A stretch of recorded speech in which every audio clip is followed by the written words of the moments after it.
Storm off, maybe Underworld Breach, and you kill your opponent on like a turn 3 sometimes.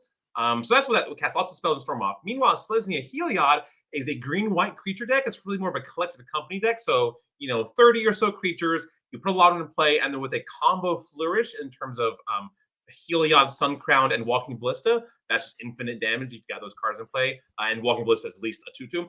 And then Agatha's Soul Cauldron can sometimes help, make that combo happen from beyond the grave. So we're going to see a lot of creatures kind of bashing each other. Notably, Mason has shown up with 4 Auriok champions in his main deck, which will stop all the red ground pounders on Max's side and also make those lava darts look a little kind of embarrassing. They still trigger prowess, but you gain 1 life, which does seem to add up.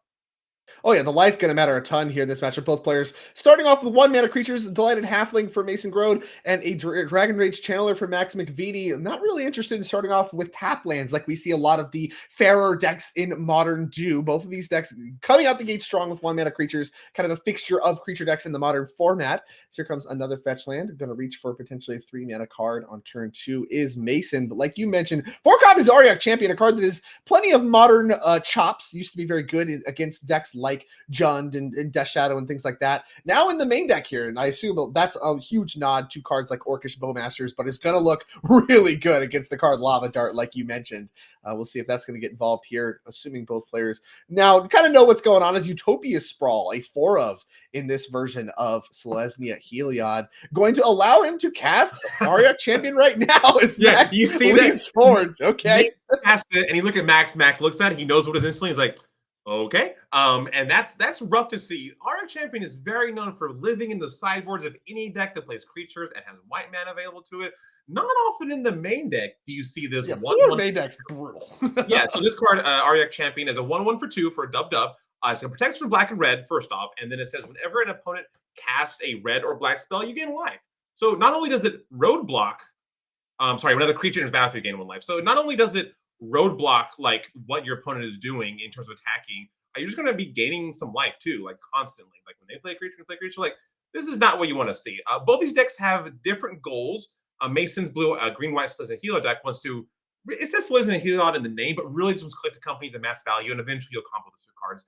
Max McVety's Gruul Prowess wants to play Slick Shot, Show Off, and then cast lots of spells. Its plan B is play other Prowess creatures to attack, but the plan B is really bad when your opponent has Auriok Champion. Yeah, and we see not able to attack on turn 2 as Max McVety, thanks to the power of Auriok Champion, got to cast Abundant Harvest, a card that I think people expected to see a little bit more play given to its cantrip nature than it actually ended up seeing, but it finds its way as a 4 of here in Max McVety's deck. Of course, Max is very well known for decks like Prowess, loves his beatdown decks, his Boros decks, and things of that ilk. You mentioned Naya Gamers. I'd say Max McVety, certainly in that camp. He loves attacking with creatures. He's very well known for it, very good at it. But unfortunately, if your creatures are stonewalled by cards that have protection and then get picked off by Walking Ballista like we're seeing here as Mason now on the attack against the Gruul Prowess deck, it's a pretty brutal start if you're a Max McVety fan. Yeah, if you look at how Max can remove Auriok Champion from the battlefield, it's blocking with one of his 6 green creatures in his deck, which, Max can just choose not to attack into it or choose not to block it. So that card essentially is unkillable. Max does have a mutagenic growth in his hand, so both of his Dragon Rage challengers got shot down by that Walking Ballista. He had the option to save it, but Max also has a Slick Shot in his hand, which I think we're going to see right here, or we'll see a Tarmogoyf, which does stop the champion. So he's saving much bigger and better at this, especially with Artifact in the graveyard, thanks to the Walking Ballista. Cool. Yeah. So this mutagenic growth basically is trying to save it to use on Slick Shot, Show Off.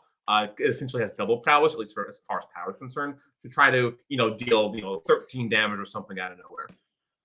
You talk about creature decks in Modern and kind of the invigoration they've gotten thanks to the card Agatha's Soul Cauldron. This deck certainly among the mix, as Walking Ballista being in the graveyard, less of a downside when you have access to Agatha's Soul Cauldron. You're able to turn really any of your creatures into a Walking Ballista and allow you to kind of Heliod combo that way. It allows you a little bit of a backdoor, also allows you to cut down Tarmogoyfs a little bit. Like the graveyard hate mode of Agatha's Soul Cauldron is really kind of what gives it away as being very powerful. Sometimes it's just fine as a 2-mana card that does its unlicensed first impression or whatever, just exiling some cards turn over turn. That's sometimes just fine. And then it also has all this other ridiculous text on top of it and really gives it the modern, kind of presence that it has in this Heliod deck and others, namely the Yawgmoth deck we saw earlier. But Ranger Captain of Eos going to go find another copy of Walking Ballista. Ranger Captain of Eos pretty good against a lot of the unfair stuff that is up in Modern, but maybe not as strong in this matchup. Still 2-for-1 though. And back to Max McVety we go. Yeah, and so Mason has, Mason found that Ballista because Ballista is a removal spell for all these, Dragon Race challengers. Like Mason's probably keyed into, Max is playing Gruul, Gruul a slick shot, which, here it is. So the Walking Ballista is a creature removal spell that he can use to try to take down these slick shots before they show off too much. So that seems like it solves fine. But now that Max is the game's up, here's my, 1-2-for-2 bird. How bad could it be? We'll see how much Max uses his resources to pump into this slick shot before, he's out of cards in his hand and it's all out. That's exactly, I think, the recipe going on here. Life being gained over 20 still is Mason. This is certainly not where the Prowess deck wants to be, but some impressive threats in play nonetheless, as Mishra's Bobble going to join the fight, and we're going to get a counter there for the number of slick shot show-off triggers that we have, kind of tracking Prowess in that way. That's one so far, so we're looking at 3 power in the air, currently very difficult to block. We'll see what the mutagenic growth we can add on that. I think there's an abundant harvest as well. I'm not sure if we can assemble lethal from 21, but we can get a big hit in this turn. Yeah, there's no way to give this thing double strike, I don't think, in Max's deck list. So hitting 21 when you're starting at 1 seems like a tall order. You need 10 different triggers, and a lot of cards in Max's deck do replace themselves, or with Underworld Breach can kind of replace themselves, but I do a lot more than replace themselves with Bobble involved. An Oko in terms of, one hit KO is really hard to assemble, I think, here when your opponent's at 21. I like that term, using Oko as one hit KO. That's nice. That's good. This Mountain Fetcher, Max McVety's 4th land played. Did find a questing druid off of the Abundant Harvest. Of course, naming non-land each time is very nice. Kind of circumvents the cantrip problem, where if you're just drawing cards, a lot of times you're going to end up running headfirst into a bunch of lands. The Abundant Harvest kind of dodges that in a way, not just drawing a card, but you kind of get to pick the style of card. And going to get to cash out on the mountain to get 2 triggers with Lava Dart, picking off the Delighted Halfling. And you mentioned Lava Dart, not really good against a lot of what's going on in Mason's board, but is still worth 2 triggers. And now 8-9 damage alongside Tarmogoyf, which I believe is creature instant. Is there instant?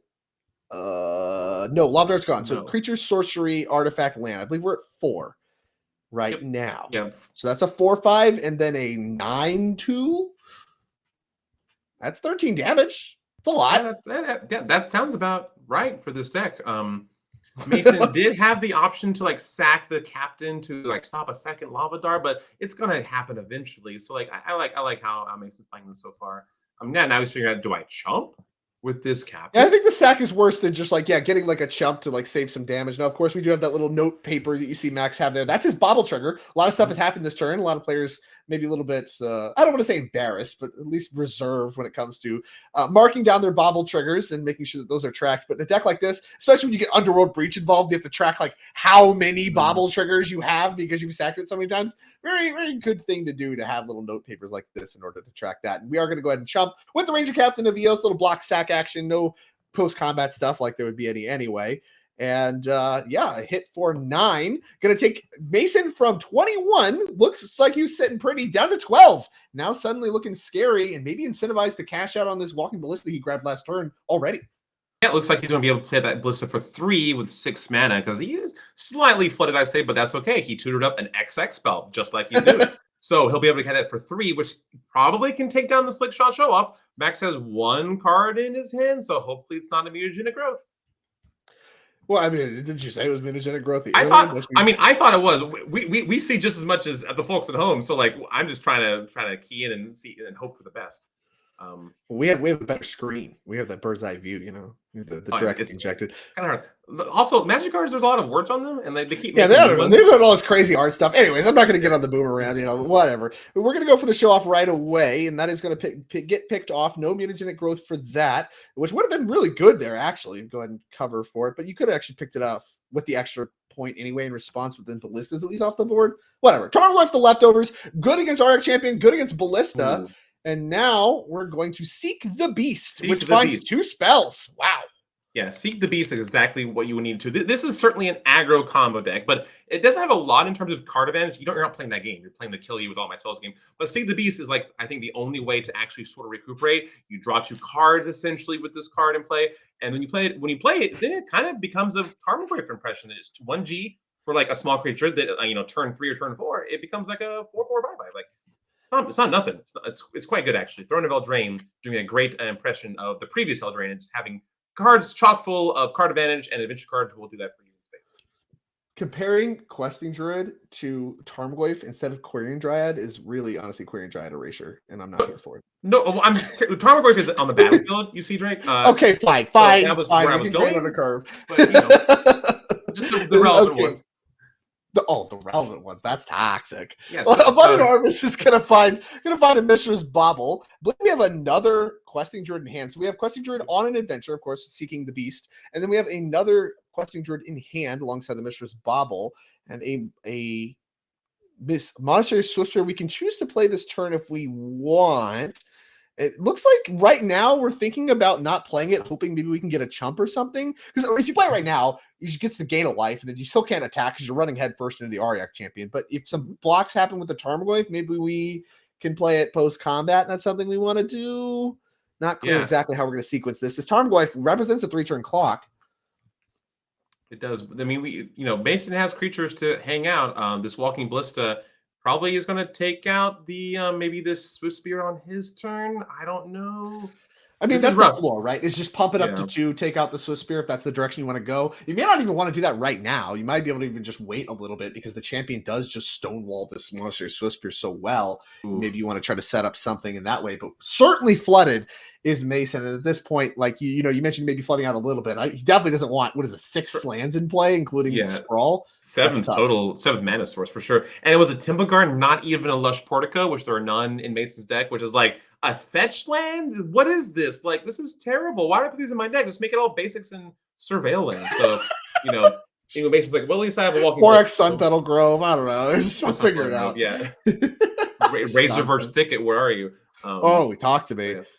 We do have 4 Horizon Canopy. I mean, that's really the one he wants to draw here at this stage of the game, being flooded. I mean, those are the lands that you iconic, these Horizon lands, as they're called, being able to cash out for a new card. 4 left unprinted. I need to talk about that with the WotC design team, because that's some nonsense. Questing Druid going to join the company in play, as will another copy of Monastery Swiftspear. Now, this one, Questing Druid, not necessarily a prowess creature. It actually triggers off of anything, I believe, non-green, as Quarian Dryad does. Anything that is white, blue, black, or red. Mishra's Bauble is non-green, but will not trigger. Fine, color spells don't count. You're right. I'm just trying to maintain the game state and the rules of the game. So okay, it's a Tarmogoyf. See, Tarmogoyf triggers off of nothing, so I don't know what you're talking about. That's true. So Max has 3 lands in play and 5 non-land permanents. Mason has essentially 7 lands in play and 2 non-land permanents. So not great. Mason's really hoping to draw some spells here. He doesn't even have any copies of Scattered Groves in his deck to cycle those, but Max is happy to just keep building a board presence, Seek the Beast, which helps him seek the beast even more. But here comes Team Max, Tarmogoyf, and some 1/2s. They're probably more than 1/2s, I would imagine.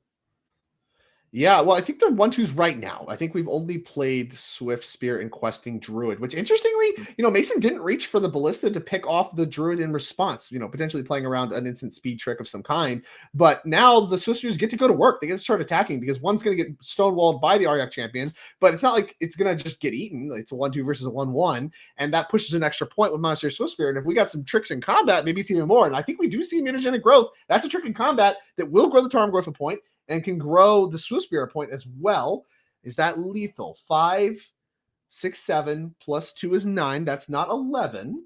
So not lethal yet, but getting mighty close. Yeah, I agree with Mason not killing the Taylor Swift Spear, because with that Walking Ballista in play, then he's live to drawing a Collected Company to hit a Heliod or just a Heliod himself, and the game's over. It literally, he wins the game right then and there. So keeping that Walking Ballista is like his lifeline to winning this game. So I really like this play so far. I think Mason has this one final draw, I've had to guess, to try to hit that God. Can he find a non-land card? Mm-hmm. That's not the face of someone that drew a good non-land card. I mean, Collected Company is probably the best of the bunch. Represents potentially lethal out of the box. Heliod in the same camp. Well, he's reaching for mana. It's a spell. Oh, I get to find a delight. Oh.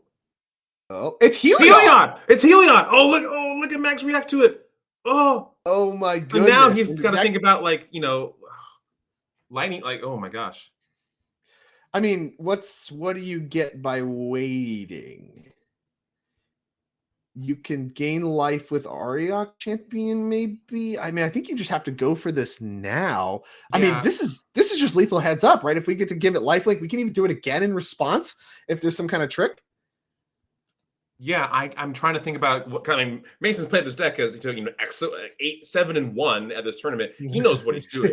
So I'm sure he's just running through right now what all things would stop me from winning the game right here. Now that he did draw this Heliod off the top, that's where the cards come from to try to assemble his infinite combo. So he's just thinking about what all I can do before I just pull the trigger on this bad boy. Right, yeah, because we can pay 2 mana. I don't think there's anything. Yeah, I don't think there's anything stopping us. We're gonna reach for 2 mana. We're gonna pay the activated ability on Heliod Sun Crown, give another creature lifelink. That's going to target Ballista, and you can do it again in response if there's some kind of trick. There's some lightning bolt or something happening. We're giving the Ariok champion lifelink. He's going to trigger it this way to maybe survive like a shock or something. Yeah, I'm not totally sure what this plays around, but maybe the answer is I don't know, something. And a life gained that puts another counter on. Okay, I think it's blocked by Questing Druid. Puts another counter on Walking Ballista because you did gain life. So we're going to make that happen now. 3 counters. And now we can target the Ballista. Playing around some kind of a shock. You just have to. Yeah, I think Max says, yeah, I don't have anything. I'm dead. And like, he's going to pick up his cards. Wow, so close. I mean, the flooding there for Mason Grode through the mid game. And I mean, really want to highlight the Ariok champion. You mentioned that card before the match started and what an impact it had there. Gained so much life. I mean, 3, 4, 5 life. I think even more than that. And that's basically the ending life total for Mason. So really, I mean, that card saved him from just quickly dying to Max McVety and all his very quick prowess creatures, and then gave him just enough time to draw that Heliod and assemble the Heliod combo in the last possible turn. What a Mason was pretty flooded. 7 land producing permanents. But all you need is those 2 cards and some mana, and that's kind of what this deck is about to do: is draw those 2 cards. And he tutored up one, and he top decked the second one on the last possible turn. Chef's kiss. Too easy. Too. I don't know. It's too easy. I mean, Mason was sweating most of the time. I was sweating myself. Oh, come on, green white deck. You got to do it. Take out this, the slip. Speaking of sweating, let's look at Max's sideboard. See what he can do to improve this matchup. As it looks like, I mean, these main deck Ariok champions look hard to handle. What kind of improvements we can make? Let's look. We got 4 copies of Pick Your Poison, 3 copies of Blood Moon, 3 copies of Tormod's Crypt, 2 Destructive Revelry, the Gigantha Companion, 1 Force, and 1 Unholy Heat. So what do you like here in the Selesnya Heliod matchup if you're Max? Yeah, this deck kind of does one thing. It attacks your opponents in the air with prowess things. So there's not tons of changing I want to do. The only one I would think about is Unholy Heat's probably getting just another shock. Sometimes it's a Doomblade for 1 mana.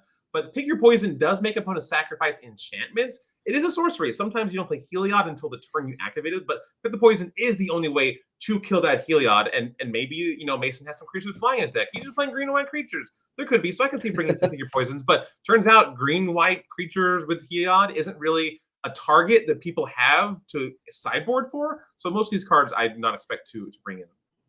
Yeah, a lot of attention, I think, is around do you want Destructive Revelry or Pick Your Poison? Now, if Max is very familiar with this build, like specifically Mason's build of Heliod, there is 3 copies of the One Ring, which I think puts the Pick Your Poisons over the line for wanting in your deck. Because you also get, whatever. You can get Utopia Sprawls, you get Agatha Soul Cauldron, you can get the Heliods, like you mentioned. That's probably enough targets, and Destructive Revelry doesn't get like half of those cards, and certainly the more impactful half. So mostly, like you mentioned, not a lot of changes, but probably want Pick Your Poisons, which, makes a lot of sense. That's very much kind of what Modern's about. Pick Your Poison, one of the more versatile cards in the format right now. With that, let's take a look at Mason's sideboard in his Selesnya Heliod deck. We got 2 copies of Endurance, 2 Force of Vigor, 2 Pick Your Poison, 2 Skyclave Apparition, 2 copies of the Stone Brain, 2 Veil of Summer, 1 Eladamari's Call, 1 Elisner Mother of Machines, and 1 Sanctifier in Vec.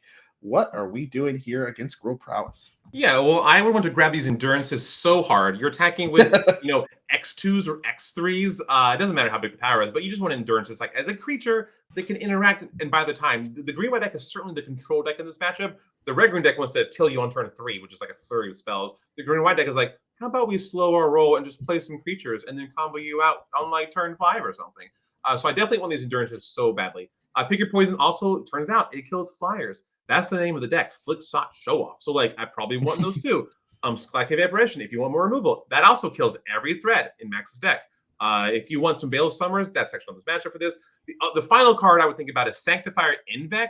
That's a 2/2 for 2, again, pro black and pro red. Thank you very much. And it says, when it ETBs, or at any time, a black or red spell, permanent, or card not on the battlefield but into the graveyard, you exile instead. So it stops a lot of the Delirium / Tarmogoyf nonsense they're doing, and also basically completely stops Underworld Breach from happening. Like, some cards still go in there, maybe your Baubles and your Tarmogoyfs, but all the red cards, they don't activate anymore. So you honestly turned off those 2 cards too. So I for sure bring that in, and then some more spot removal, maybe take out like Haywire Mind or some like medium impact spells that this deck can just avoid. Yeah, I like that assessment as well. I think you really do want some of that graveyard hate. I mean, obviously complementing the endurances really helps shut down things like the Dragon's Rage Channeler and the breach, which can be some of the ways that really Max kind of gets to run away with the game in ways that are hard for you to interact with. So I would expect those to come in as well. And with Max on the play now, I would expect a lot more explosive draws from Max. And I think Monster Swiftspear certainly indicative of that specific thing. As here comes Stomping Ground for Monster Swiftspear, laying the beatdowns already. 1 damage across the red zone. And just a planes and a passing of the turn for Mason. Yeah, these Swiftspears have to get in there before, Auriok Champion shows up, protection from your deck, essentially, and it says to Swiftspear, you know what? Now is not the time for you to sing, please, Solar. And when Mason kept a 6, he kept 6, it looks like, and he played basic planes pass, like, Auriok Champion is like, just like right, exactly. What else? I mean, what else are we working with? Auriok Champion more or less was kind of the game definer of game number 1, able to really force Max to have to find a way around it, and then gave Mason just enough time to power through the flood and win the game. And it's actually Sanctifier Invec is going to be the protection from black and red white card that Mason has access to here on turn 2, which doesn't obliterate anything right now, doesn't stop the fetch lands, but will stonewall this Monastery Swiftspear. Tell you what, these Swiftspears have not looked good across this matchup so far. 2 damage may be the ceiling of that particular card. Yeah, I mean, as Max fetching again. I don't feel bad for Swiftspear. It has killed a lot of people in its time since Tarkir. But yeah, Sanctifier Invec is not a card you see every day. Thank you, Modern Horizons 2, which I believe it was a kind of a spin-off card from Auriok Champion. They're both, I think there's some influence there. Yeah, there's some influence there. It's part of the Invex, not the Ilvex. Not often you get a italicized Vex in play. I'm not in the zip code of understanding the difference. That's all right. Most people aren't. So Max though, however, is like, well, if I can't kill this Invec, I'm going to seek the beast and hit a Slick Shot Show Off and a Mishra's Bauble. He'll probably just wait and cast both of those next turn. The Slick Shot has haste because of course it does, and the Mr. Bauble costs 0 mana because of course it does. So it's kind of just like getting set up to loading his salvo to fire next turn to go over the head of the Sanctifier Human Collector. I think that's exactly what we're going to do. Is here comes Slick Shot Show Off, and of course the Mishra's Bauble to trigger it right away. Whenever you cast a non-creature spell, look at this very powerful rare from Outlaws of Thunder Junction. Flying Haste. Whenever you cast a non-creature spell, it gets +2/+0. A prowess of sorts, even though it is not necessarily the strict keywording. And then of course it has the keyword Plunt, which allows you to pay its mana cost and play it on a later turn, which of course face up looks goofy. Why would I ever do that instead of getting my 1 point in? Well, as we saw earlier with Mem Knights, those points aren't always worth it. Sometimes the card's worth more on a later turn when you can protect it and have some backup and can really assemble a lot. And in this case, we're just going to go ahead and play it off of Seek the Beast alongside the Bauble that was exiled as well to push some damage right away after Abundant Harvest was able to find the 3rd land for Max McVety, showing some modularity of that card, even though it normally names non-land. Cannot be hit your lands there. Now, Mason needs to find an answer to Slick Shot Show Off, or just kill his opponent with the combo. Something that this deck is capable of doing pretty easily, I'd say. Yeah, so Max is like, here's my stuff. You must present an answer to these things or kill me, like you said. Mace is like, well, I've got 3 mana, so the best I can do. Oh, he's thinking, oh, there goes my timing for what I was trying to commentate about. So Max Mason is back in the tank and trying to figure out. He looks like his options, which is it. Okay, so here's the Heliod. This card doesn't do a lot by itself, but it is half of the combo that killed Max last time. So Heliod Sun Crowd is a 5/5, but not really anything until you have Devotion 5 to white. We're at 3. We're not impossible to get. Yeah, one RX champion away. We're there, right there. One more card. And then it's a 5/5 that yet again Max can't kill. Like there are these gods that are indestructible, and these creatures that pro red. It's like, what the heck? Come on, Mason, like play with me here. Even though he's trying to kill Mason in one hit in the air or something. So right. Heliod. So if I was Max, you you kind of have to be really scared of like a combo coming down. I don't think he could kill him next turn because the Walking Ballista needs to either have 2 counters on it and lifelink or some other way to gain life and the Walking Ballista. So, well, Spike Feeder, of which there are 4 copies, is actually good enough. Like, not in every matchup, right? You're talking about infinite life in Modern. Plenty of decks can get around it. We saw Zach Allen kill with, like, Jason the Mind Sculptor instead of regular damage or whatever. In this case, I don't think there's any alternate win conditions for Max McVety. He has to win with damage. There's no infect. There's no, any kind of tricks like that. We're trying to beat you down. We're trying to attack with damage. So a Spike Feeder coming down next turn, if there's no removal spell, could just represent lethal right away. Because infinite life is not beatable no matter what happens for Max McVety. It's over from there. So Max really needs to find answers. Lightning Bolt among the mix, though no targets except the face right now. And that's part of the strength of cards like Arctic Champion, cards like Sync Iron Beck, Heliod, and the like. Bolts don't really do a lot right now, as here comes some beatdowns. Getting involved in blocks is the Sanctifier, and plenty more damage coming across the red zone. No mana held up for Max means that Spike Feeder, he's open to just dying to Spike Feeder if Mason has it. See if he does. Sure. I think Max is flooded with Tarmogoyfs and spells that cost more than 0 mana. So he's doing the best he can of getting in for 5. Getting in for 5 last turn ain't nothing to snuff at. But like you said, if a Spike Feeder comes down, which Mason is thinking about his plays, then that's just lights out for Max by terms of infinite light or a very, very large number of life that Max could never hope to. Sure, yeah, we're never getting across no matter how much stuff happens. And like we're talking about here, if Max had a 4th land, he could have held up the bolt from Seek the Beast, right? Because that's until the next turn. But he didn't know that there was a bolt coming and obviously doesn't have the land. If you hit land bolt, then you're a lot more covered. But as it stands right now, I think he's played well. I think, putting himself in this spot where I think if he gets another turn, then Mason's just dead. Bolt to face plus other stuff, all the creatures in play. That's just it. So Mason has to end it here. Is it Arctic Champion time? It is Arctic Champion time. That helps the blocking situation. Delighted Halfling gains some life right away, which is going to put a counter on something. Let's see where we're going to put that. So maybe not dead, although Slickshot Show Off, as we know, is that just lethal on its own? That's 3/6. Okay, you need one more spell. It's still close to dead because I don't think he has anything in the air covered right now. But, nope. Max, again, put himself in the spot where he's like, all right, you might kill me, but if you don't, I'm going to kill you. And I think that's exactly what we're looking at right now. A lot of cards, a bolt among the mix that may no longer be able to be played, not clear, but a ton of cards in hand and a Slickshot Show Off that can fly over everything on the battlefield right now.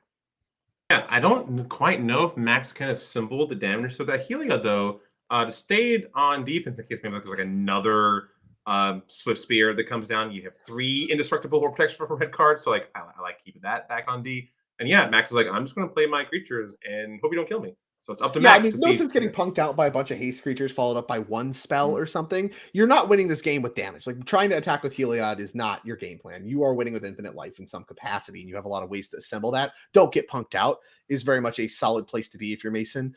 But Unholy Heat can pick off. Oh, actually, it would be close. Attacking with Heliod would actually be a lethal, I think, face up. There's Unholy Heat in hand that can pick off the halfling, right? No, we don't have to land sorcery artifact. Okay. The Sanctifier may be being problematic for assembling Delirium. We'll see exactly what he can do. Yeah. He's thinking about playing his land. I guess probably just drew that land. Do we have what we need to win the game right now? Everything's face up from Mason. There's no tricks. There's no mana up. I mean, maybe like Endurance Pitchcast is like something that could be tricky and sneaky and hiding. Sure. But I don't know that that's a card that really even matters that much outside of the context of specifically Unholy Heat. So Max, the question here for Max is just, can you assemble lethal from here? The answer, Tarmogoyf, I don't think is yes. Okay. So we play on. Yeah. We're going to put the counter on Delighted Halfling. That makes a lot of sense. Your other creatures have protection from your opponent's deck. So let's throw the one that doesn't. Yeah. All right. Thinking here for Max. And like, yeah, your red spells not going to the graveyard is like such a unique thing to play around and put back into your pretty complex like combat math for this prowess deck. Like this deck has a lot of thinking attached to it. Because like Max cast that Seek the Beast that last turn, hoping to hit a land and hit nothing. So yeah, here comes an Unholy Heat to deal 2 damage, and then here comes a no. Oh, we're thinking. Oh, were we thinking about responding in some capacity? Yeah, so we Yeah. Unholy Heated it for non-lethal. Now the second Unholy Heat's going to get it out of the way, grow things enough with Prowess that we are able to attack for 5 with Slick Shot Show Off, put Mason down to 3, and now Tarmogoyf Show Off alongside the company of the Monster Whisperer should be enough for lethal on the following turn. And again, the recipe gets a lot easier here for Max. It's like if you didn't have lethal last turn, then you have to draw it this turn. That's something I'm willing to play around. I need to push damage and get you dead. Over to Mason we go. And picking off the mana source is actually huge because there's a collected company hanging out in Mason's hand. Killing that high halfling takes care of. Yeah, so now Mason needs to pitch something together to survive the Slick Shot Show Off that's been in play for 3 turns, which is like 1 or 2 more turns than normally it needs to be in play. Yeah, normally that card just kills people. Just kills you. It does a kill team impression. Yeah, so Max has a lot of things to figure out on his side, and I don't think you crack the Horizon Canopy. I don't think you attack with your Woken Up Heliod. Gotta figure out what's in the old grip to figure out how to survive this onslaught of red creatures and I guess a Tarmogoyf. Feast or famine on the mana for Mason. This has been the story of both these games. Now he won the game where he flooded. Now this game where he's a little land light is looking a little bit more difficult. And of course that double Unholy Heat. I'm not sure how many people make that play. It certainly doesn't look that good to me because especially it could be cover for other things, but it did cover for the collected company that was hanging out in Mason's hand. And that's going to come up huge here. Not having access to collected company, awesome heads up thing. For Max McVety to get a little extra value from the double Unholy Heat play last turn. A little bit of expertise, I think, shining through in McVety's sequencing. I think a lot of players would have played this match. Comes the endurance. Comes the show off. Comes the endurance. Yeah, looking like endurance, isn't it? Is that show off slick enough to not die to this endurance? I don't think so. I don't think so. And I don't think that Max even necessarily cares all that much. And what I mean by that is he's very creature flooded. So if we're talking about, okay, make it a 4 or 5, sure. Like if we're talking about just like, oh, I got my creature eaten, it's just not that big of a deal. Did we miss the endurance ETB trigger to shuffle the graveyard in? Yeah, we gained the life, put a counter. I mean that creature also matter for Tarmogoyf. I'll tell you that creature doesn't go in the graveyard with Sanctifier in play. True. Yeah, that is life. true. Slick Shot Show Off, I think, is not supposed to be in the graveyard, but another Tarmogoyf's going to grow the endurance 1 more, and then we're going to plot. We're plotting. Show off. We're plotting. We're plotting. It's kind of a face-up plot, but it is a plot nonetheless. Yeah, there's so many cards in adventures and plots and off the camera, and yeah, there's a lot to keep track of. Like in this deck, where everything is exiled and bottled for the turn, and impulsive draw. I guess I call them bottle, but impulsive draw is like I think the PG way of saying this. So okay, there we go. We got that. Yeah, we got that show off. He said no red or black cards in the graveyard. Get not that slick, buddy. All right, so that show off was not slick enough. So now Mason employed his endurance. Now does he have more endurance eye where that came from? He only has 2 in the sideboard. I mean, it was good. I mean, endurance looking good. It's quite good. Advertised. And this is exactly the spots Mason needs to set up. Just take more draw steps. I need to find spike feeders. I need to find ways to gain infinite life. I need to find my walking ballistas and things like that. I need to find a way to slam the door on this game. It's not about damage. It's just about buying time. Every play he's made has done a good job buying him time as he's stuck here with his 3 lands. And that Horizon Canopy is hurting more and more every time he taps it. It is not the kind of land you want. Yeah, with the RX champion in play, it does help offset that life somewhat. Not as much as you would like when your opponent is playing small red creatures that deal damage to you to reduce life total 0. But it ain't nothing. Like these sanctifiers and Ariox are really keeping Mason in the game here. That's why I put him in his deck. Sure, yeah, very much so. And no land. Looks like no land drawn for Mason. Now he's really considering playing a 2-mana card. Not clear what it is. A lot of cards in hand to work with. Collected company among the mix. Oh, he's got a Ranger Captain of Eos in his hand as well. As long as a Utopia Sprawl. Oh, just to tap Utopia Sprawl on the only forest because he only has 1 forest. So okay, 1 But yeah, only one forest here, and we're going to pick a color. It's going to be green, so that's going to get extra green, and that's all we're going to play. Passing the turn back to Max. Good defense up, 4 creatures to block. One of them has reach. Only 1 card in hand for Max. Even something like, Underworld Breach would not be as good as you'd expect, thanks to the Sanctifier and Vec, which has been keeping the graveyard relatively clear. So now does Max just like play both of his druids, which are, way better Query on Dryad impression than Tarmogoyf, and then just play them both and just pass back and just assemble a go wide strategy when normally maybe this deck it sucks because you do gain Mason life, and like that starts to take it out of just play. Like if say you draw Lightning Bolt at any point right now, you can play your plotted Slick Shot Show Off, Bolt, and then we're done here, right? That's 5 damage. We're good. Oh, no, sorry, there's an Endurance. So never mind. That doesn't even work. Okay, so yeah, I think you do just play the Questing Druids then, and that's exactly where Max is going to land. It's tough because you do just need to go wide around this copy of Endurance. And he drew a land, which can find the Commercial District, but that's slow, and Mason's just going to get another turn, as I think the window's really starting to close for Max, having to pass the turn over and over and over again, flooded with creatures, and some incredible blocking force from Mason, thanks to these protection from red and black creatures. Mason went from 3 mana for most of the game to 5 mana now because the Utopia Sprawl to drawing a land. So now he can cast spells in his hand. He can cast either the Collective Company or the Ranger Captain of Eos. I would normally when you can cast a Collective Company, you just do it because if you put Collective Company in your deck, it's what your deck is made to do. So normally you just cast that and get maybe 2-3 mana creatures and just win the game, like with a Spike Feeder or something. Like that's crazy. The green-white creature decks, are they supposed to be good? Just green and white creatures? Like, who let this happen? Oh, but here we have a Ranger Captain of Eos. So he's tapping his floating mana because you have to with Utopia Sprawl. He's going to find, something. Walking Ballista, I think that just puts face up lethal on the following turn. And if you're really scared about dying, you can just upkeep Ranger Captain, which may not even be ridiculous. I mean, you have the blocking force covered at your 6 life right now. If you just upkeep Ranger Captain, you still have a blocking force to keep yourself alive through the biggest attackers. Yeah. And if no non-creature spells can be played, then maybe you're fine. Yeah, Mason's taking 1 more point to play 2-drop to play. I have a Soul Cauldron. No creatures in Max's yard, so he can't graveyard hate. He has a Delighted Halfling in his, so he could add another mana. Play the Ballista for 0, gain a life, let it go to the graveyard, and then we can Agatha's it, and that's going to make our Endurance have the ability with 6 counters, which is really strong. It is really strong. So now we're just do this. Yeah, we're just firing down we have the to exile it. Isn't that exile? We have to exile it, don't we? We don't have to just do that yet. Yeah. What are we doing? Please tap your Agatha's Soul Cauldron exile. I think he's figured it out. Yeah, we shortcutted that. Obviously, that's what he wants to do. Obviously, that's what he's going to do. It's very strong. Yeah. But I was like, you don't just get to keep it in the yard. It's going to go underneath the Agatha's Soul Cauldron, which does allow you to move another counter and does put another counter on the Endurance. So Endurance actually has 5 counters after killing the Questing Druids. Doing all that without removing the creature will be quite the show off. But Mason's like, I know what the deal is. Let me just follow it up reality. No slick shots here. No, I mean, you know what he's doing is legal. So yeah, now turns out the Ballista is the real slick shot. It really is. We're gonna start gunning down the Swift Spears too, and this is, I think, more or less the door on everything. It's pretty face up. Next turn, are we even attacking? This is come on, this is insulting. You can't attack him too. You already killed all his creatures. You can't attack him too.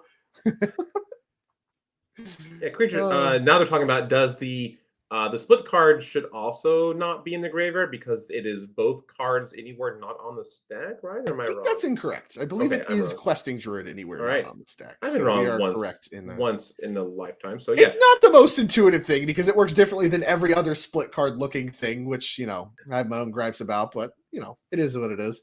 Yeah, but split cards like Wear and Tear, isn't that great? Catch and Release. Now that's a split card. Oh, Jesus Christ. Yeah. Sorry, I like Far and Away. I'm a big Far and Away. Oh my gosh. That's nice. So boring. Play the fun ones, Drake. Come on. That's kind of fun. Beck and Call. That one's fun, right?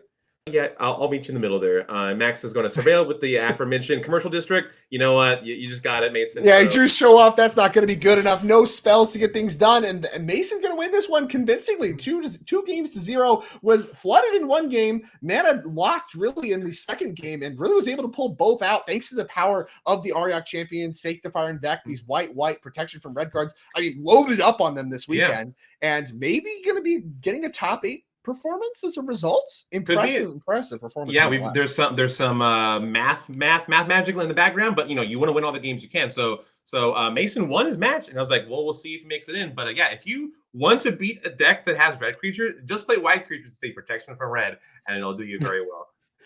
True. And we're going to get a little bit of insight into that as we're going to talk to Mason here in just a moment. Now, remember, this is round number 9 here of the 10K Showdown, the last round of Swiss. So what's going to happen here is we actually will have our backup match, and we're going to play our backup match in entirety because, not only is it high stakes, but we have a little bit of extra time as players get ready for the actual top 8 once it happens. So what's going to happen is we're going to talk to Mason here in just a moment, and then we're going to move into our backup match, assuming it's not live. I believe we're going to play it from the beginning. We'll get confirmation on that after the interview, and we can see where things are at with that one. But as I mentioned, this is the last round of Swiss. After this, we will be playing the quarterfinals and the semifinals, I believe, today. I'll get confirmation on that as well. But I'm pretty sure we're going to be playing the quarterfinals and semifinals today. And the finals will be tomorrow as the last round, obviously. And then you'll see our 10K team showdown, where we will qualify 3 players for the NRG championship. So a lot on the line this weekend. This is one of our highest stakes weekends here on the NRG series, and our first event of the weekend coming down to the wire. The final rounds, some players drawing in, and some players like Mason looking to win and cross their fingers that their breaker math holds and they make their way to top 8. I believe we have Mason now. Let's cut down to Mason. Mason, congratulations. What a performance on your take on Selesnya Heliod. So talk to me a little bit about this deck. This is unlike most modern decks, I'd say, and the textures that they look like. Talk to me about your deck selection process. Why did you bring Selesnya Heliod this weekend? I'm really not going to lie. I just love the deck. And last event, my friend just bet me to play Heliod last minute. And I played it, did medium, but I just love the experience. And I've also heard there's a lot of red decks in Modern right now. So Auriok Champion does some work. And that last match, that did some work. Did it ever? Yeah, you showed exactly why you want to play protection of red creatures in this meta game. Like, you played on turn 2 in the game 1 against a red deck, and you saw your opponent was just like, I guess that's a thing you can do. And then you stayed alive long enough, kept that walking ballista. Do I draw a Heliod? Boom, there it was. And it was magical. But yeah, nice work. So with this deck, like, what are you trying to not play? Because you're just playing green and white creatures that just can kind of attack with the combo floors. What are you trying to avoid in this dangerous modern meta game? Yawgmoth. There's a way to get through infinite life. Pretty much any deck that can beat infinite life, because that's the safest combo is to just get infinite life. So Tron, Mill, some random fringe stuff, but Yawg is probably the big one that I wanted to avoid. Yeah, nice. Because also very good for picking off creatures thanks to Yawgmoth's ability. Correct. Has to be pretty good against the non-Auriok champions of your deck, of which there are many. Well, so with this performance, you're now, I believe, what's the record? 7-2? Yeah, 7-2 is 9 rounds. You're 7-2. You have the potential. I believe you have to cross your fingers to make it into top 8 with some breaker math holding. Your friend that bet you may be looking a little foolish now. So when you're looking at lists and you're building this list, you love this experience. Is 4 Auriok champion, to the extent that stock is a word you can apply to a Selesnya Heliod deck, is that something that all these people playing it are doing? I mean, we've never, I don't think, seen this in this capacity in Modern ever, even though Auriok Champion's been a part of the format for its entire existence. Yeah, I think back when Heliod was probably the best deck in Modern, I think that was stock. It's just really good to combo on top, getting Spike Feeder on 2 and then getting that trigger, making that your opponent has to have 2 removal spells to stop the infinite combo. Because they have to respond to that, and then they have to respond to me removing a counter in response to them trying to kill it. So it's just it just goes well with the combo, as well as you can just beat face with big beaters at some point. That's rarely the case, but technically it can happen. 2 Devotion for Heliod. We saw that come up. So, I say the most iconic fixture, but I mean, I want to also highlight the artifact section. Got to pick up copies of the One Ring, Agatha's Soul Cauldron as well, that breathed new life into this previously really only Collected Company and Court of Calling, fixtures, and a little bit of Eladamri's Call present in your sideboard. But talk to me about that section specifically, reaching for things like the One Ring over just more tutors to make your combo more consistent, like Eladamri's Call, like Court of Calling. It's no secret the One Ring is just one of the most busted cards in Modern right now, and being able to untap with that and a lot of decks just can't compete with that. Like if Yeah, you're I just mean, drawing 6 yeah. cards in a couple turns, it's just hard to beat that. Better Clearly, than a tutor, yeah. I'd say. I guess has to You- be the conclusion. And you Yeah, get to offset the life with things like Ariok Champion too. So I guess there's Right. some Yeah. built-in synergy in that way to mitigate the counters as well. So Yeah. I mean, an impressive configuration and an impressive deck. Like I said, impressive performance. I really hope to see you in top 8. Congratulations on your run. You know, you have Thank maybe you. a little bit of sweating to do before you're in for sure, but nonetheless, you put on quite a performance, quite a show, and gave us a new look on a classic modern deck that I really appreciate. Yeah. Yeah, exactly. Awesome. And thank you to your friend for challenging you to play this deck because it's going out well for everybody. So Yes. Any final shout outs before we let you go, Mason? Team Fanny Pack. Fanny pack. Fanny pack. Fanny Pack. Love the art there. That's sick. That's my only shout out. And Heliod. Fair enough. And Heliod, a real bro. Shout out to Heliod. Shout out to Team Fanny Pack. Thank you, Mason. Hope to see you in top 8. Congratulations on your run nonetheless. And like I said, I hope to see you soon. Wish you the best of luck. Awesome. With that is our main feature match, of course, for round number 9. That means we get to move on to our backup feature match for our last round of Swiss, and it's going to feature a familiar face. This is someone that we saw last round trying to claw their way in from 6-1-1. It's your boy Zach Allen, who has removed the hoodie. It's serious gaming time versus May French, someone we've seen play quite a bit today as well, with her take on Living Ends. This is Control versus Living End, a more commonly seen, I'd say, modern matchup than what we've seen previously. And now Zach Allen, I believe if he wins, is clear in. If May French wins this one, I believe she's also stuck with the crossing fingers that the breakers hold, like Mason is. So with that out of the way, they're getting things started off very quickly. Meticulous Archive going to mill an Ent, and Meticulous Archive going to mill a Solitude, or Surveil rather, for Zach Allen. Back to May we go. David McDarby, who do you want to be if you're playing this matchup? It's a win and in for top 8, probably. Whose deck do you want? What seat do you want? Yeah, a lot of the things we've been covering are, an aggro deck or control deck or maybe a combo flourish. Living In is all in on the combo deck. So they're going to do everything they can to put all these creatures in the graveyard and eventually cast Living In, another spell that costs 0, much like Crashing Footfalls, bring other creatures back. So they're not going to have some mopey beatdown plans or something like that. They're going to just go big with this combo. So Zach Allen, as usual with these combo decks, game 1, the combo deck is favored to win, but games 2 and 3, the combo deck is not favored to win if the opponent has brought a lot of graveyard hate. So we're just in game 1 right now. So in general, the blue-white control deck is not set up to beat these kind of weird combo decks. And when Zach's, when May put that big old fish in the graveyard, he's like, oh, Living In, huh? Well, let's see how we do it. Now with this grief, pitching the titular card from the deck is like, okay, I guess I can maybe counter it. Yeah, but it's not good because for all these spells you counter, they're all going to come back at some point. This is not a great matchup for a blue-white control player, but if anybody can get through a game with a victory, I think Zach Allen has a good shot at it.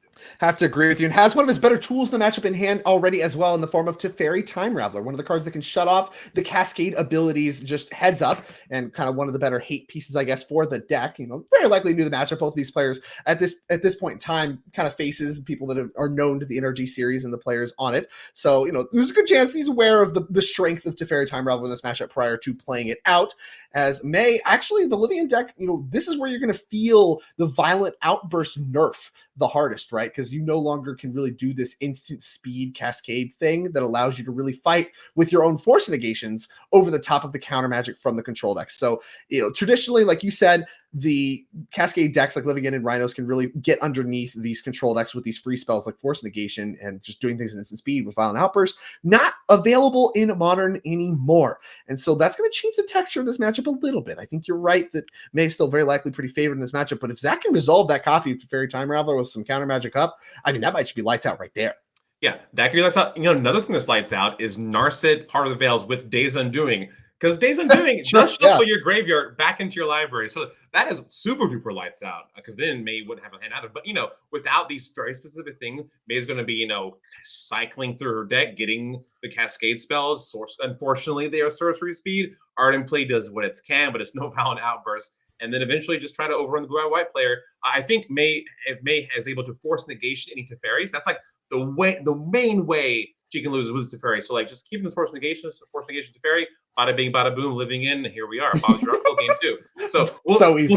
so easy. That's all you had to do. And May's 6-2. So She knows what she's doing. She's piling this deck because living in is kind of a really hard deck to pilot. Like timing, Extremely. when you bring things back, like maybe you just hard cast a Street Wraith and attack.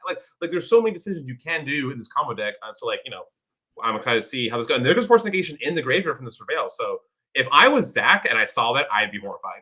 It's a loud declaration about the context of May's hand, especially given that she has not missed any land drops and has a pile of cards in hand. I'd say that's quite a loud declaration indeed. And now give Zach a little bit of information about how to sequence his turns. As he's loaded up with his own lands as well as the Teferi that he's chosen to wait on. Potentially having mana to defend it is important to him. Very interesting to see kind of that tension as both of these players hold up all of their mana in this kind of draw-go posture from both players. Yeah, it looks like Zach asked cards in hand, and then May answered the correct number, and then Zach played a tap and pass. So now we're in step. And yeah, so here we go. Like May's just playing a subtlety without a target just to have a threat on the board and start getting in there. So like that's a cool Love way. this play so much. Yeah, that's super cool. I mean, there's a lot of like thought to be like, okay, if Teferi is one of the problem cards in this matchup, I should hold my subtlety because it's an extra piece of interaction for the Teferis, and that's something that's going to matter. But you are able to actually just take a different angle entirely and split. Kind of Zach Allen's making the game about what he wants it to be about right now. Draw-go magic. Eventually, I'm going to find enough mana and then counterspells to resolve my Teferi with counterspells to where you can't really get a lot done. If May can start pressuring life totals on top of that with a flash threat where she doesn't really have to commit any mana on her main phase, that changes the dynamic. It's no longer, I can just sit here forever until I assemble that texture. It's now, okay, I'm under pressure from this, and now I have to tap mana of my own and use cards of my own to answer that, as well as still have in the back of my head, living it is on the radar, and what force negations does May have access to, given that she's graveyarding them with her lands. It complicates the game for Zach into more than just draw go, as I believe it's now maybe time for Teferi Time Rattler, very quickly getting force negation from May. That one can't resolve. Yep, just like you have to cast force negation. There's no way not being able to cast this. So yeah, no fight over that. Teferi, a lot of just one for oneing here in the matchup. So like that's just sometimes how these guys go. You have to be patient in these matchups sometimes and like not overextend, because Zach still has 3 mana open and is representing a counterspell of some sort. But is it time to fire off the cascade spell for Mason? I don't know. Yeah, I mean that's part of it too. Another angle to this matchup that I guess can come into play as it develops is the number of living ends. We used to see only 3 copies in these kinds of decks, and they bring the 4th in for matchups like this because they don't really have that density of endurance where they can just get them back in their deck. Eventually, they will run out of living ends, and they can no longer living end if they all get countered. Like all it takes is 4 counter spells, which sounds like okay, that's a lot. You need 4, but over the course of the game, it's not that hard for a control deck, and that is part of the dynamic with 1 gone to a grief already. There's only 3 left in the deck. And that's a number that is very certainly being tracked by both players because it is an aspect of this matchup that can come up as here comes another copy of grief. Zach thinking about how to handle that. Yeah, the number of living ends left in the deck is the most important number. I'd say more important than life totals almost when planning out how to play your game. So here comes the second grief from Mason. And like Zach is like, Zach gave us like, grief, that's a rough one. So yeah, gonna counterspell it. But now shields are down for Charlotte's Agent into living in, I would imagine. I don't think there's not a spell in Zach's deck that's a counterspell, and you're gonna tell from the body posture. Yep, this is how that was resolving. Yeah, it's an interesting posture for Zach too, because he had another copy of Teferi he could have played last turn, chose to hold up counterspell instead. So he let his Teferi get force negation, and then had another Teferi he could have played, chose to hold up counterspell instead, and not use it to defend Teferi. I think he honestly thought that May had a lot more copies of Force of Negation than she actually did, because otherwise, he would just jam these cards. And if she's graveyarding Force Negations, I think he put her on like 2 or 3 of them and wanted to pick the fight on his own terms, where instead she actually just had another grief and then was able to resolve the living end. And now he has like a turn to Supreme Verdict. Yeah, I mean, she did mill surveil that 1 Force Negation, right? Which does communicate you're flooded with forces. So like, but maybe May was just like, I'm going to next level them and mill it and make you think I already have 2 and makes you. Maybe she didn't. That was like a super heads up play. I'm not sure. But anyway, May has a billion creatures in play. Does a Supreme Verdict even get Zach back to step 1? He's got to draw it now, right? Exactly. He has to draw it now, and May needs to not have another live again. Is really, the equation. It looks like Zach drew a Triome, so he can cycle into it. I'm not sure what that accomplishes. Solitude might let him live a turn with the lifelink, but even that sounds ambitious to me. Does not have a swamp in place, so the swamp walk from the street race doesn't come up yet. Actually matters a lot in these decks that are trying to play extra land types for quote unquote free. But so we can block 5, gain 3, take 9, 15, a million. I don't think this lives. I think Zach is realizing that as well. Exactly the conclusion you came to. It's going to draw and play Kahira, which makes Solitude 4 extra power, which is 1 extra. Sure. Okay. Another blocker and extra life. I think that actually is enough. So this allows him to live an extra turn and potentially get a couple redraws at it. And May doesn't actually have anything left in the chamber, but she does. She just drew an Ardent Plea, which is another living end if he even does draw Supreme Verdict. So he has to draw like 2 back-to-back to get back in this game. Things are getting very, very hard for Zach Allen. And I think May, she's got another Curative Mysteries in her hand, which she can just cast as a 4/4 flyer for 4, which, is like the third, might be good enough to get it over the line. Yeah, exactly. Yeah. But that's like the third condition that had to fail to go not in May's favor here. So we're assembling some blocks of the biggest creatures. Going to keep. Yeah, Solitude's going to get in front of a Street Wraith, and then we're going to block the Generous Int, gain 4 life, take a Gajillion. We'll see exactly what this is. Going to resolve into 6, 12, 13, 14, plus 4 is 18. Mm-hmm. Plus 4 is 20. He's at 4? Cycle Triome. Subtlety. It's Solitude. That's not going to do it. Zach Allen shakes his head, picks up his cards for game number 1, and as you kind of called out, May able to, I don't want to say steal it. I mean, it does feel like a steal. Zach Allen looks like the resources to really shut down the living and stuff. Had 2 Teferis, multiple counter spells, and May was really able to sequence the force negations. I mean, tough call surveilling one to the graveyard. Yeah. I don't think a lot of people make that decision. And, the grief sequencing and all that kind of stuff to really punch through her living in at the right time and put enough pressure on Zach. He couldn't handle it, didn't have a Supreme Verdict, and wouldn't have been really good enough anyway. He needed 2. And May French going to win game number 1, which means we get to go to our favorite part, the sideboarding. We take a look at Zach Allen's sideboard here. We've seen it before, so we've watched him play Magic before. He's got 3 copies of Stern Scolding, 2 copies of Aether Gust, 2 Veil of Summer, 2 Dress Down, 1 Kahira the Orphan Guard, 1 Narset Parter of Veils, 1 Days Undoing, 1 Force Negation, 1 Dovin's Veto, and 1 March of Otherworldly Light. What do you like here against May? Yeah, so thankfully sideboarding against living in is pretty simple. A, can you remove cards from the graveyard? It doesn't look like Zach actually can outside of a Day's Undoing, so maybe you bring in the second one too. And then sure. B, do what can you do to stop living in from being cast? So he's got Dovin's Veto, Force Negation.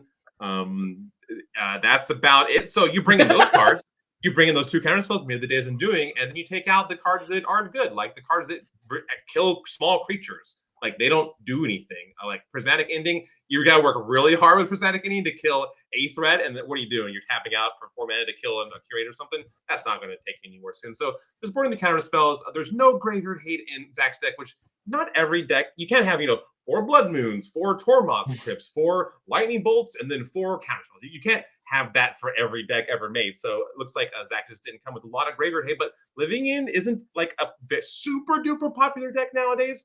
It's ironic, like it's an inverse relationship. The more popular a graveyard deck strategy gets, the worse it becomes because people sideboard against people start playing hate. Exactly. Yeah.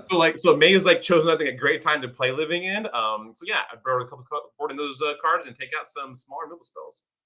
Makes a lot of sense to me. And let's go ahead and move over to May French and her copy of Living In. Again, we've seen her before and her take. A little bit of a different setup here, I'd say. 3 copies of Leyline of the Void, 2 copies of Endurance, 2 Force of Vigor, 2 Foundation Breaker, 2 copies of Mystical Dispute, 2 copies of her own Teferi Time Raveler, 1 Commandeer, 1 Damping Matrix. What do you like here against Zach Allen? Yeah, so Living In, like I said, because it's a combo deck that's built to do one specific thing. All the cards add up to do this one very specific thing. You're going to be shaving stuff. Like, you can't take out Living Ins. You can't take your Force Negations. And you're maybe you could shave 1 or 2 Cascade spells. So otherwise, you're kind of just trimming your creature. So bring in the Endurance is not terrible. Have a Flash Thread. You could do that against Blue Eye Control. If you foresee, some sort of mid-range attacky strat, which you can do. Mystical Dispute is always good against people who sleeve up Jace the Mind Sculptor, so that's pretty good. Teferi Time Raveler is also good against people who sleeve up Teferi Time Ravelers. But the interesting card here that I see is Commandeer. This is a 7 mana sorcery, not really 7 mana. It says exile 2 blue cards from your hand, gain control of target non-creature spell. So it's kind of like, oh, you're playing Teferi Time Raveler? I will 3-for-1 myself to get my own Teferi Time Raveler, which is kind of a 2-for-1, and then I bounce your thing, and then it's a 3-for-1, so it's kind of neutral in exchange. So it's a really fun of that you can bring in there to really spice up games and have some really exciting Commander-ish games because it's Commandeer, and I would just save some creatures. So that's how I go about it. Yeah, it makes a lot of sense. Like I said, and yeah, I think it's pretty clean. And the endurance, especially, you get a little bit extra value thanks to shuffling in your own living ends, which I think is something you actually have some active interest in being a part of the game, especially if you expect it to slow down, get a little bit more grindy in the Cyborg game. So, with that, let's take a look at game number 2, Zach Allen versus May French. Zach Allen now on the play with his sideboard changes, I believe. And yeah, we'll see if he is ready to get started here as the players taking a look at their opening hand. Meticulous Archive going to start things off, surveilling right away. And to the graveyard goes Flooded Strand as we go over to May French, who's going to start things off with Street Wraith. Yeah, the Flooded Strand that saved him in his match earlier in the day against Yawgmoth, and he's just putting in the graveyard like that. Unbelievable.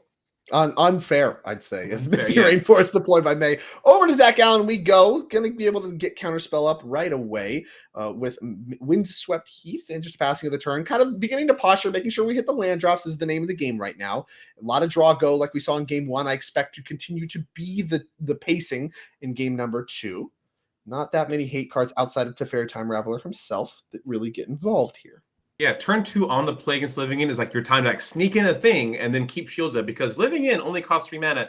It is kind of hard to bring a large like contingent of creatures back outside of the free cycling creatures, but still like playing something on turn 2 on the play is like, oh, here's my threat, it's time to go. But that's not how Hollowed Fountain gamers do it nowadays. So like, you know, just Counterspell online. Yeah, and we're just off to the races. And by races, I mean slowly draw going until a flurry of spells tries to stop a Living In from being blocked.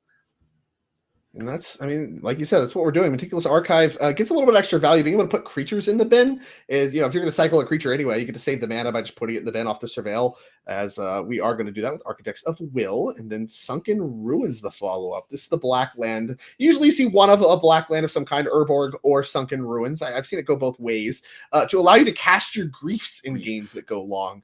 And that is going to be potentially part of the equation for May, because these games are virtually likely to go long, even in games where she wins, which isn't that common. But this play is very common, as here is a Grief exiling the Living In. No scam available here. Can't do that alongside Cascaders. Zach Allen thinking nonetheless. Yeah, so Zach, you know, had the whole like fist to the mouth, like, ooh, like Grief, like, well, he's got to have some sort of removal spell for this. Maybe he has all non-creature counter spells like Dovin's Veto and such, but I would imagine, you know, is this worth a counter spell? Like, there's A, is this worth a counter spell? And B, is the information I give up worth the counter spell? Like, sure, maybe like, of course, I don't want you to take my counter spells, but like, then May gets to know Zach's hand, and then she can meticulously figure out a path to victory, knowing what's in Zach's hand. So, like, maybe the information is just worth the counter spell.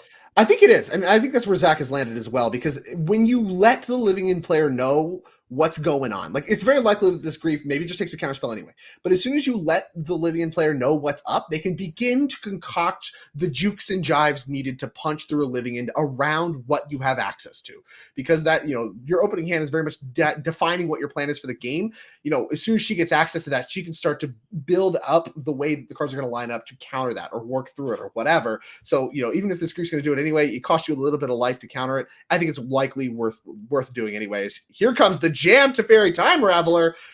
Now that Sunken Ruins doesn't tap for blue on its own. No mystical dispute here. So it has to be Force of Negation. And it is Force of Negation, exiling Subtlety, going after the Teferi Time Raveler, the best card in the matchup for Zach Allen by and large. Yep. And no recourse for Zach Allen means it's countered. That just has to happen. Like, May was ready for it, just on the draw, 3, 2, 1, draw, bam, here's my Force Negation. She could have also Subtlety, pitching Force Negation, but then Teferi would come back next turn, and she's like, you know what? I'm going to grief you right now and make sure the coast is clear. Zach's like, here's a... And what a grief to have, too. I believe she drew Shardless Agent for turn. So that's the final card you need. That's the only card you want is a Cascade spell, and Zach is revealing a Solitude, a Narsa Part of the Veil, Lorien revealed, and 3 steps ahead. So shields are down for the moment against a Living In. There's a so we'll see, yeah, if May does cast that final card, and she's like, well, let me consult the Necro Sages and figure out which one I should. Well, it's weird because you can't take Solitude right now, right? Because then it gets brought back, so you have to take the other stuff. And yeah, there's Shardless Agent, and this is exactly the sequence I think that Zach was trying to play around in game 1. Yep. If you remember, he was very patient with his Teferi Time Ravelers, and this is the exact sequence that can go wrong. But then he got punished, and really, this is the cards lining up for May in exactly the ways that Zach did not want to happen. He played around this happening in game 1 and didn't play around, you know, what happened in game 1 happening here. It's just tough. This has been a spot where Zach really had the cards kind of to win in both games potentially, but couldn't make it happen because it just didn't line up the way. This is the power of living in, right? Sometimes, even if you have these incredible hate cards, you have counter spells, you have Teferi Time Raveler, it just doesn't matter because the way the cards line up, you're able to line up the Force Negations, you're able to line up the Griefs, and those pitch cards punch through your living ends right when you need them. And now here comes a ton of power. Architects of Will is resolving the top 3, which includes Supreme Verdict for Zach. Yeah, so if that last card in May's hand was like not one of the 6 to 8 Cascade spells in our deck, then we're just still playing the game. But it was exactly that, and that's kind of the price you pay when you play control deck. Sometimes the combo deck just has the nutter butters, and the pilot has maneuvered the game to make it the best position they can be in to draw the nutter butters, and that's exactly what happened. So we're seeing just the price you pay for sleeving up 3 steps ahead in a modern format. What candy bar do you draw if it's not the Nutter Butters? Is that like Hershey's bars or where? Probably like a oh yeah, Hershey's chocolate bar, just generic Hershey chocolate bar. Well, look, Hershey's bars, yeah, I mean, they're not good, and they're the color of Dookie. So if you're gonna talk about like bad draws, being poop, like I think there's a good analogy there. If we're gonna pick one, so I'm casting my vote for Hershey's. Yeah, Hershey's gets it. So Zach is like, what can I draw to stop these 3 power creatures from all murdering me? Well, I want to put here in my hand. Your turn. So 9 plus 3 plus 5. Is this just lethal? It's not lethal. We're a point short, I think. I mean, Zach can exile Grief, I guess. Yeah, we can Solitude. So yeah, it has to be a Grief, I think, because those have Menace and are the hardest to like block. Mm-hmm. And if we're gonna get the Leyline Binding that I think we know about, well, May knows about from the Architects of Will, right? So if we're gonna get that one involved, I guess Zach doesn't know about it, but it's one of the draws he has to be thinking about. And she actually did draw a Grief. So if she has a 4th mana source over the next couple turns, she actually hardcast it thanks to the Sunken Ruins. Coming up. Good Grief. That's wild.